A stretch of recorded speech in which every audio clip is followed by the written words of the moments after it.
See, Vikram, from Udan, your first film, which I haven't seen it. I have to see it because Vardhan sitting here has said it's his favorite film till date. And to your last film, Control. So you've not stuck to any one format. You've done Trap in between. Then you did OTT with Aditi, with Jubilee. I saw that brilliant work. You've not stuck to anything. You try to break the mold and you try to take a leap. And how was that for you? Look, I enjoy it. I enjoy breaking genres and breaking that kind of stuff. And I think what did happen was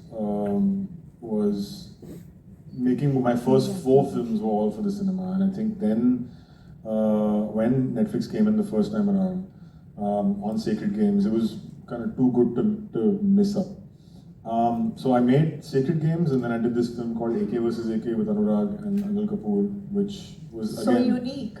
But because it could only be made for some reason for the streamers. Right. No one, that was not a risk that theatrical people were willing to take on a film like that. Right. And I don't know whether it's right or wrong. I'm not sort of like judging. I feel that, that yes, it could have also maybe been a theatrical kind of film at that point of time. And even today, the streamers give you a little bit more freedom when it comes to the use of language. Right. Which didn't. Then the pandemic happened, and everything seems to be streaming after that. So there's a sense of, that we're gonna. I love cinema world also. I would happily make a movie for the theater any day. But I think right now, that okay, this is something that you can make for streaming. This is something that you can make for theatrical. It's a good thing, and I think that balance is also liberating because you have a choice. You have a choice. It's liberating. You can write. The wonderful part of streaming is that you're not stuck to saying. With theatrical, it's like, okay, you have to make a movie 2 to 2.5 hours. It has to be marketable. It has to be depending on budget. You can't go very high budget for a very niche audience. You have to go massier. You need to think of all those kind of things. So you're bit by bit you're getting put into a box. Whereas the great thing with streaming is that you have a story or you have a peg. You're like, oh, this can be a movie. This can be a 10-episode, hour-long, episodes over 5 seasons. This can be 20-minute episodes, really sharp comedy over 3 seasons. That flexibility of format, I think, is wonderful from a writing perspective. It really. I have a question. Was Sacred Game your first streaming experience? Yes. So, what was your feeling? You asked me the question as an actor, was it different? I want to ask you, as a filmmaker, as a creative, as a person behind the camera, was it different for you? Behind the camera, when on the actual shooting, is never different. It's always the same. In fact, if anything else, it was quicker. I mean, my learnings from Sacred Games and Jubilee have actually helped me in features because I can shoot much quicker now. In the sense that you. Really? Yeah. Because we pulled off 5 pages a day. You're doing all of Jubilee, for example, which is 10 episodes, hour-long episodes, was all shot in 90 days, including 10 lip-sync songs. Were shot in 90 days. We shot all of Sacred Games. I think in that time it was still 80 days for the first. So because you're really compressing your time, you just get more instinctive and you get better as a filmmaker to be able to take instinctive choices and saying yes, move on, yes, move on, yes, move on.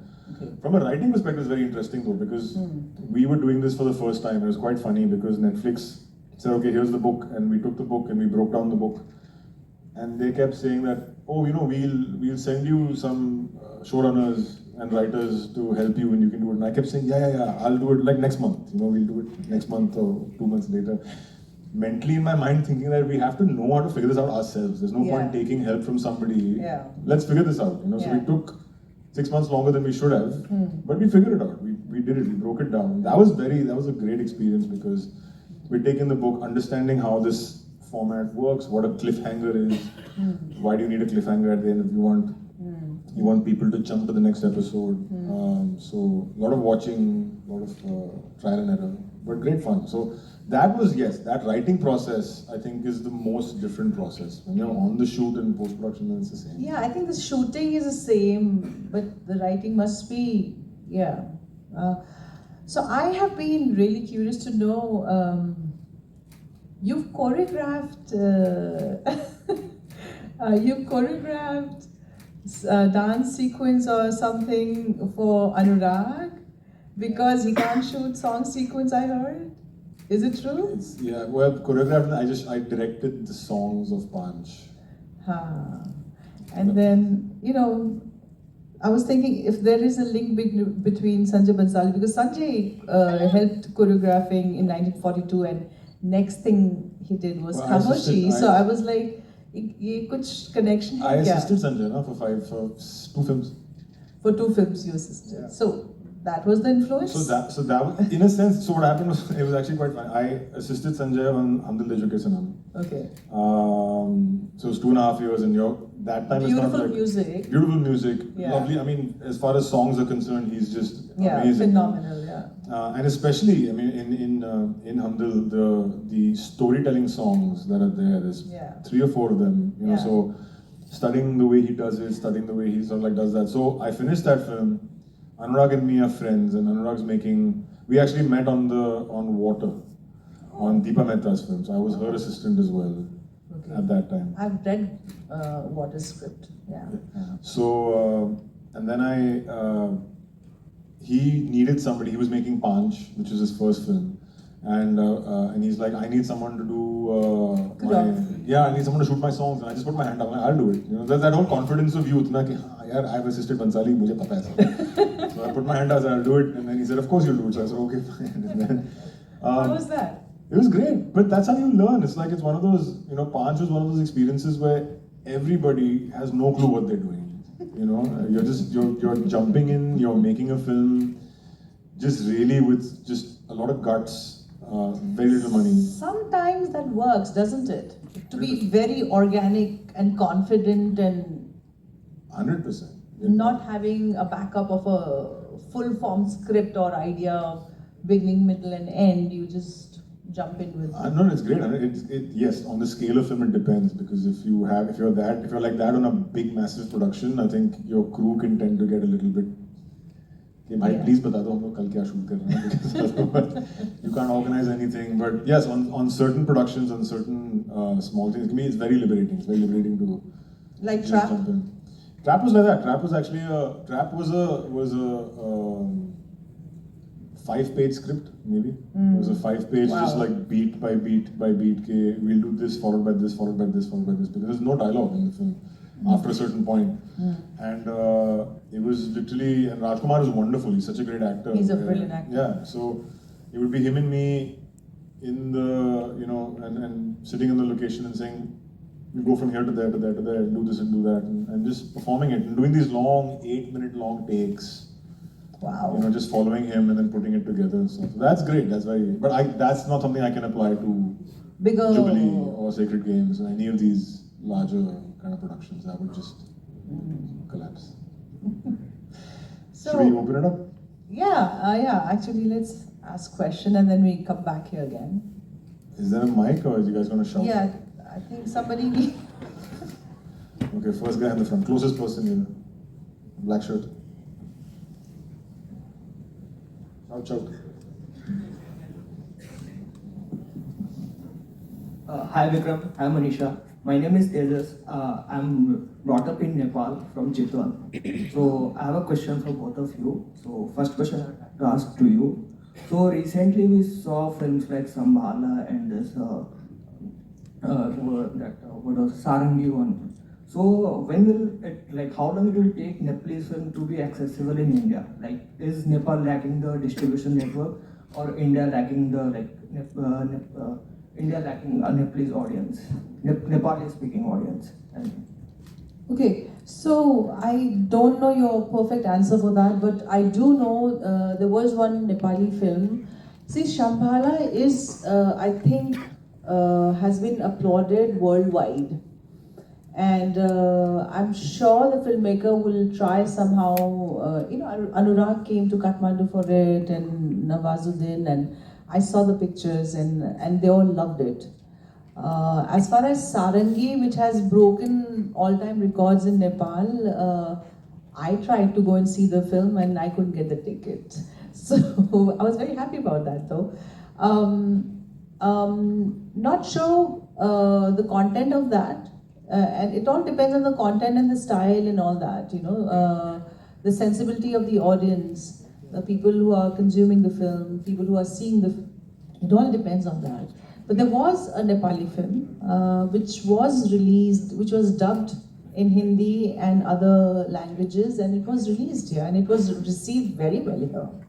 I'm forgetting the name though. I think Pradeep Khadga's Yes. Yeah. Thank you, ma'am. Thank you. So, Vikram sir, I want to ask you also a question.